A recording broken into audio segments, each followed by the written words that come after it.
Hello दोस्तों, तो कैसे हैं आप लोग। मैं सूरज स्वागत करता हूं आपका अपने यूट्यूब चैनल आवर प्रिपरेचर पर। दोस्तों, आज हम लोग देखेंगे साइंस के 1000 क्वेश्चन की सीरीज चल रही है। ये हमारा प्रैक्टिस सेट 3 है।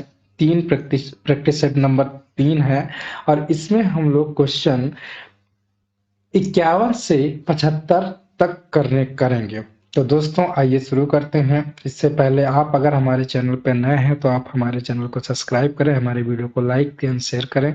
दोस्तों, तो सबसे पहले क्वेश्चन देखते हैं। 51 नंबर का क्वेश्चन है। दोस्तों, क्या लिखा है कि इबोला इबोला एक है। तो पहला क्वेश्चन लिखा है 51, इबोला एक है तो क्या है। पहला ऑप्शन है आतंकवादी संगठन है, दूसरा प्राण घातक विषाणु है, तीसरा एड्स परीक्षण है, चौथा है इनमें से कोई नहीं। तो दोस्तों, इबोला एक हमारा प्राण घातक विषाणु है। तो 51 का ऑप्शन नंबर बी सही हो जाएगा। इसी तरीके से आगे क्वेश्चन देखते हैं। 52 नंबर का क्वेश्चन देखते हैं। 52 क्वेश्चन उसने बताया। 52 नंबर का क्वेश्चन कह रहा है काली खांस मौत। उसने बताया कि काली मौत, इसे ब्लैक डेथ किसे कहते हैं। तो बताना है कैंसर को कहा जाता है। दूसरा ऑप्शन प्लेग है, तीसरा ऑप्शन एड्स है और चौथा ऑप्शन हमारा मलेरिया है। तो दोस्तों, जो काली मौत है ये हमारा प्लेग को कहा जाता है। ऑप्शन नंबर 20 का सही हो जाएगा। दोस्तों, 52 का हमारा बी ऑप्शन सही हो जाएगा। इसी तरीके से क्वेश्चन नंबर 53 देखते हैं। दोस्तों, 53 क्या लिखा है। केंद्रीय औषधि शोध संस्था CDRI स्थित है कहाँ। तो पहला ऑप्शन है नागपुर में, दूसरा हैदराबाद में, तीसरा हमारा लखनऊ में, चौथा हमारा मैसूर में। तो दोस्तों, 53 का आंसर हमारा क्या हो जाएगा, सी हो जाएगा, लखनऊ। लखनऊ में स्थित है, इसलिए हमारा 53 का ऑप्शन सी हो जाएगा। इसी तरीके से क्वेश्चन नंबर 54 देखते हैं। दोस्तों, 54 लिखा है निम्न में से कौन सा कौन सा रोग जीवाणुओं के कारण उत्पन्न होता है। तो पहला है टीबी, जिसे हम लोग तपेदिक या क्षय रोग कहते हैं। दूसरा ऑप्शन पोलियो, तीसरा मलेरिया, तो चौथा हमारा एड्स। तो बताना है कि जीवाणुओं के द्वारा कौन सा फैलता है। तो जीवाणुओं के द्वारा दोस्तों फैलता है टीबी, तपेदिक या क्षय रोग।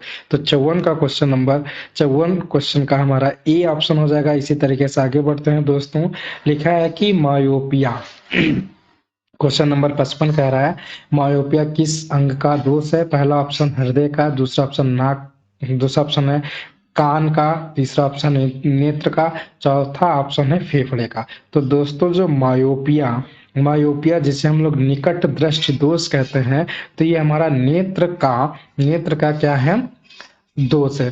दोस्तों, हमने बताया था अगर निकट दृष्टि दोष होता है तो हमने बताया था कि किसी को जब हम बुलाते हैं तो क्या बुलाते हैं, निकट आओ। तो उसने बताया था, यहाँ से हमने ट्रिक निकाली थी कि जब भी किसी को निकट दृष्टि दोष होगा तो उस दृष्टि दोष को सही करने के लिए हमारा जो चश्मा बनेगा उसमें अवतल लेंस का प्रयोग किया जाएगा। आओ मतलब अवतल लेंस का प्रयोग किया जाएगा निकट दृष्टि दोष में। इसी तरीके से आगे बढ़ते हैं। क्वेश्चन नंबर 56 पे चलते हैं। दोस्तों, निकट दृष्टि दोष को ठीक किया जाता है। दोस्तों, बताना है, अभी बताया गया कि निकट दृष्टि दोष को किस तरीके से ठीक किया जाता है। नंबर 1 उत्तल लेंस से, अवतल लेंस से, तीसरा ऑप्शन है समतल लेंस से, चौथा ऑप्शन है कांच, सामान्य कांच से। तो उसने बताया कि निकट आओ से अवतल लेंस यहाँ पर सही हो जाएगा। 56 का हमारा हो जाएगा बी ऑप्शन, अवतल लेंस। आगे बढ़ते हैं। दोस्तों, क्वेश्चन नंबर 57 लेते हैं। क्या है, निकट दृष्टि दोष मायोपिया वाला व्यक्ति देख सकता है, निकट स्थित वस्तु को स्पष्ट रूप से देख सकता है। पहला दूसरा ऑप्शन कह रहा है दूर स्थित वस्तु को स्पष्ट रूप से देख सकता है। तीसरा निकट और दूर स्थित वस्तु को स्पष्ट रूप से देख सकता है। चौथा कह रहा है ना ही निकट और ना ही दूर स्थित वस्तु को स्पष्ट रूप से देख सकता है। तो दोस्तों, जो निकट दृष्टि दोष होता है वही निकट दृष्टि, उसमें दोस्तों निकट स्थित वस्तु को स्पष्ट रूप से वो देख सकता है। तो 57 का ऑप्शन ए सही हो जाएगा। इसी तरीके से हम बढ़ते हैं क्वेश्चन नंबर 58 पर। दोस्तों, लिखा है कि जो मिनी माता रोग है शरीर में किस धातु की हानिकारक मात्रा के कारण होता है। 58 कह रहा है मिनी माता रोग शरीर में किस धातु की हानिकारक मात्रा के कारण होता है? तो पहला ऑप्शन बोरोन है, दूसरा है निकिल, तीसरा है आर्सेनिक, चौथा हमारा पारा या मरकरी। तो दोस्तों जो मिनी माता रोग होता है वो पारा की वजह से होता है। तो 258 का हमारा डी ऑप्शन सही हो जाएगा। इसी तरीके से आगे बढ़ते हैं, क्वेश्चन नंबर 59 लेते हैं दोस्तों। 59 उसने बताया कि 59 है टिटनेस नामक रोग निम्न नाम से भी जाना जाता है। तो उसने बताया कि जो टिटनेस है, टिटनेस का दूसरा नाम क्या है? तो पहला है सिंगल्स, दूसरा है ऑप्शन काली काली, तीसरा है खांसी लॉक लॉक मतलब लॉक जाय जिसे बोलते हैं, और चौथा ऑप्शन है क्वाइटर। तो दोस्तों टिटनेस को हम लॉक जॉ के नाम से भी जानते हैं। तो 59 का हमारा सी ऑप्शन सही हो जाएगा। आगे बढ़ते हैं दोस्तों, क्वेश्चन नंबर हम 60 लेते हैं। निम्न में से किस रोग को एंटीबायोटिक्स द्वारा ठीक नहीं किया जा सकता? इसमें नहीं किया जा सकता तो कौन? टिटनेस पहला ऑप्शन है, दूसरा खसरा, मीजल्स या हैजा या रिकेट्स। तो दोस्तों बताना है इनमें से कौन सा ऐसा रोग है जिसको एंटीबायोटिक्स के द्वारा ठीक नहीं किया जा सकता? तो उसका नाम है दोस्तों खसरा। खसरा के लिए एंटीबायोटिक्स काम नहीं कर सकता। तो 60 का हमारा बी ऑप्शन सही हो जाएगा। इसी तरीके से क्वेश्चन नंबर 61 लेते हैं दोस्तों। इबोला वायरस, जो इबोला वायरस है का नाम किससे लिया गया? तो दोस्तों इबोला वायरस का जो नाम है वो किससे लिया गया? पहला ऑप्शन एक शहर के नाम से इबोला नाम रखा गया है, कि एक नदी के नाम से रखा गया, एक पर्वत के नाम से, या एक मनुष्य के नाम? तो दोस्तों इबोला वायरस का नाम जो है वो एक नदी के नाम से लिया गया है। 61 का ऑप्शन नंबर बी सही हो जाएगा। आगे बढ़ते हैं, क्वेश्चन नंबर हम 62 लेते हैं। चिकनगुनिया बीमारी फैलती है, उसमें था कि 62 क्वेश्चन नंबर है, चिकनगुनिया बीमारी फैलती है। पहला ऑप्शन मच्छर से, दूसरा दूषित जल से, तीसरा संक्रमित व्यक्ति से, चौथा हमारा है इनमें से कोई नहीं। तो बताना है चिकनगुनिया बीमारी जो है वो किससे फैलती है? तो दोस्तों चिकनगुनिया जो बीमारी है वो हमारी मच्छर से फैलती है।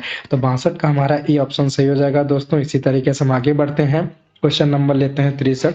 बीसीजी 63 कह रहा है बीसीजी का टीका टीका कितनी कितनी उम्र तक लगता है? टीका कितनी उम्र में लगाया जाता है? सॉरी। तो उसने बताया कि पहला ऑप्शन 2 से 3 वर्ष के भीतर लगता है, 10 वर्ष में लगता है, नवजात में लगता है, या तो 15 वर्ष के भीतर लगता है। तो दोस्तों बीसीजी का टीका जो है वो नवजात शिशु को लगाया जाता है। तो 63 का सी हो जाएगा हमारा ऑप्शन सही। आगे बढ़ते हैं, क्वेश्चन नंबर हम 64 लेते हैं। मनुष्यों के नेत्रों के स्वस्थ संचालन के लिए आवश्यक विटामिन पूछा जा रहा है। इसने बताया कि मनुष्यों के नेत्र जो है वो ठीक सही ढंग से काम करे तो उनके लिए आवश्यक विटामिन कौन सी है? तो विटामिन ए, विटामिन बी, या विटामिन सी, या विटामिन डी।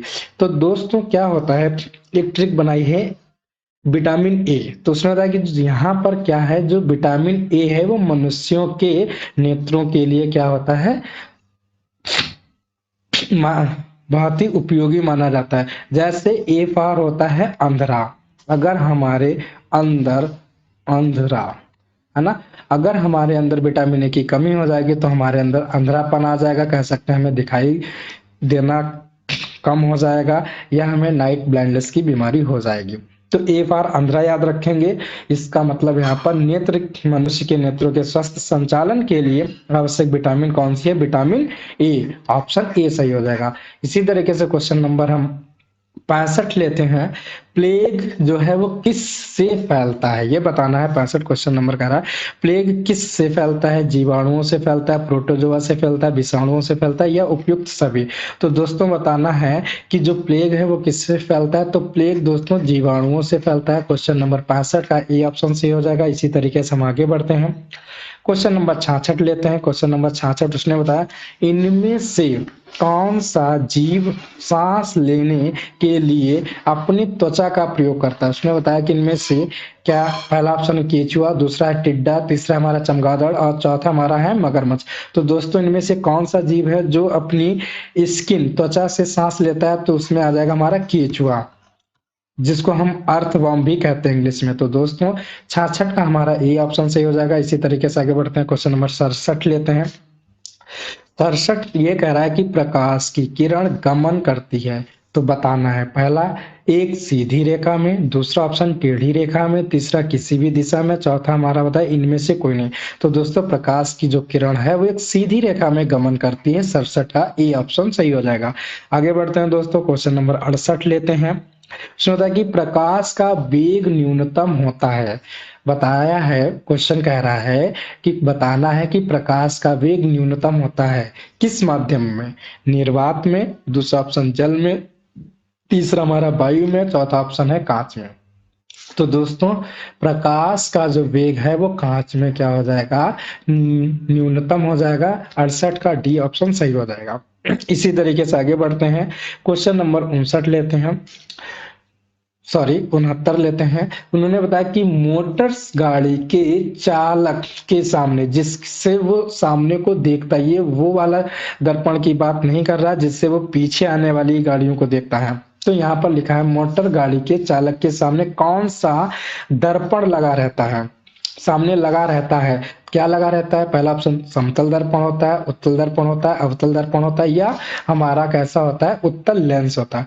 तो दोस्तों मोटर गाड़ी के सामने जो लगा होता है उससे कहते हैं उत्तल दर्पण। क्या लगा रहता है? उत्तल दर्पण लगा रहता है। दोस्तों यहाँ पर क्वेश्चन नंबर 70 लेते हैं। समतल दर्पण द्वारा बना प्रतिबिंब कैसा होता है? ये बताना है कि जो हमारा समतल दर्पण होता है इसके द्वारा प्रतिबिंब कैसे बनता है। जो भी मिरर हम लोग डेली देखते हैं तो वास्तविक बनता है, काल्पनिक बनता है, दोनों होंगे सही, या इनमें से कोई नहीं। तो दोस्तों समतल दर्पण के द्वारा जो भी मिरर बनेगा वो हमारा काल्पनिक होगा। 70 का बी ऑप्शन सही हो जाएगा। इसी तरीके से दोस्तों आगे बढ़ते हैं, क्वेश्चन नंबर 71 लेते हैं हम। हमारे शरीर का सामान्य ताप कितना होता है? तो यहाँ पर दोस्तों सबको पता है कि 37 डिग्री सेल्सियस या सेंटीग्रेड होता है, लेकिन यहाँ पे सेंटीग्रेड या सेल्सियस में नहीं पूछा गया है। पहला ऑप्शन 310 केल्विन, 210 केल्विन, 410 केल्विन या 340 केल्विन। तो दोस्तों बताना है कितना होगा हमारा यहाँ पर, कितना केल्विन होगा। तो दोस्तों यहाँ पर 71 का क्वेश्चन नंबर 71 का जो आंसर होगा वो हमारा कितना होगा? यहाँ पर एक हमारा सही हो जाएगा। 310 केल्विन हमारा ताप होता है सामान्य। आगे बढ़ते हैं, क्वेश्चन नंबर 72 लेते हैं। उन्होंने बताया कि 72 कह रहा है कौन सा एक ऊष्मा का सबसे अच्छा चालक है? पानी पहला ऑप्शन, दूसरा है पारा, तीसरा है चमड़ा और चौथा हमारा प्लास्टिक। तो दोस्तों इन सभी में से ऊष्मा का हीट का जो चालक सबसे अच्छा है वो पारा ही है। तो 72 का ऑप्शन बी सही हो जाएगा। आगे बढ़ते हैं, क्वेश्चन नंबर 73 लेते हैं। एक वस्तु अधिकतम भार देती है कहाँ? पानी में उसका भार ज्यादा होगा, निर्वात में होगा, या वायु में होगा, या निम्न में से कोई नहीं। तो दोस्तों एक वस्तु, जो कोई भी वस्तु होती है उसका अधिकतम जो भार है वो हमेशा निर्वात में होगा। कहाँ होगा? निर्वात में। तो ऑप्शन बी सही हो जाएगा। इसी तरीके से आगे बढ़ते हैं, क्वेश्चन नंबर 74 लेते हैं दोस्तों। लिखा है कि सौर विकिरण का मापन किया जाता है, किसमें किया जाता है? पहला ऑप्शन हेक्टोमीटर में, दूसरा पायरोमीटर में, तीसरा बैरोमीटर में, चौथा हमारा है मोनोमीटर में। तो दोस्तों बताना है कि सौर विकिरण जो होता है उसका मापन किस मीटर के द्वारा किया जाता है? तो उस विकिरण का मापन जो है वो हमारा पायरोमीटर में किया जाता है। 74 74 का बी ऑप्शन सही हो जाएगा। दोस्तों इसी तरीके से आगे बढ़ते हैं, क्वेश्चन नंबर 75 लेते हैं। कौन सा रंग अधिकतम ऊर्जा रखता है? दोस्तों बताना है क्वेश्चन नंबर 75। ये हमारा इस प्रैक्टिस सेट का अंतिम क्वेश्चन है। कौन सा रंग अधिकतम ऊर्जा रखता है? तो पहला ऑप्शन हरा रंग, दूसरा बैंगनी रंग, तीसरा लाल रंग या प्रकाश, सॉरी हरा प्रकाश है, बैंगनी प्रकाश है, लाल प्रकाश है और पीला प्रकाश है। तो बताना है कौन सा प्रकाश इसमें अधिकतम ऊर्जा रखेगा। तो दोस्तों यहाँ पर आंसर हमारा बी सही हो जाएगा, बैंगनी प्रकाश अधिकतम ऊर्जा रखता है। दोस्तों ये हमारे प्रैक्टिस सेट तीसरा था, इसके 25 क्वेश्चन खत्म होते हैं। दोस्तों आप हमारे चैनल को सब्सक्राइब करें। अगर आप हमारे चैनल पे नए हैं तो हमारे चैनल को सब्सक्राइब करें, लाइक करें हमारी वीडियो को, और हमारे वीडियो को शेयर करें, कमेंट करके बताएं। Thank you for watching.